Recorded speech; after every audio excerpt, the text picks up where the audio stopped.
এই যে পাঙ্গাস মাছ রান্না করব।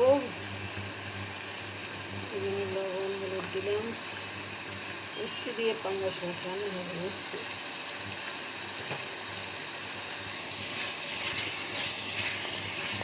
পেটের চর্বিওয়ালা মাছ দিয়ে উস্তি ঝোল হবে। মাছের চর্বি পেটের মাছ দিয়ে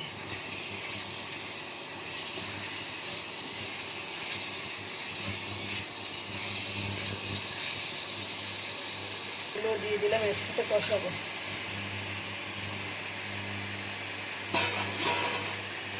ব্যস্ত রান্না।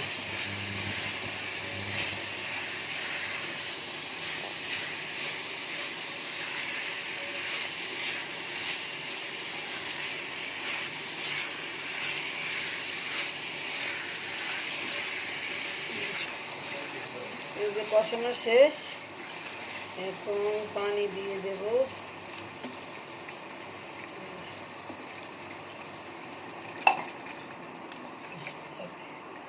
একটু পরে উস্তি দেবো, ওটা সিদ্ধ হয়ে গেলে তারপরে উস্তি দেবো। এই যে উস্তিগুলো দিয়ে দিলাম।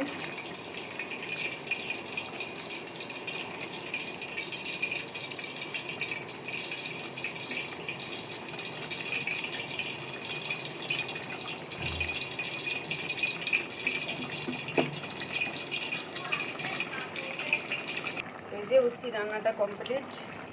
উস্তি দিয়ে বেশিক্ষণ জ্বালাতে হয় না, হয়ে গেছে রান্নাটা।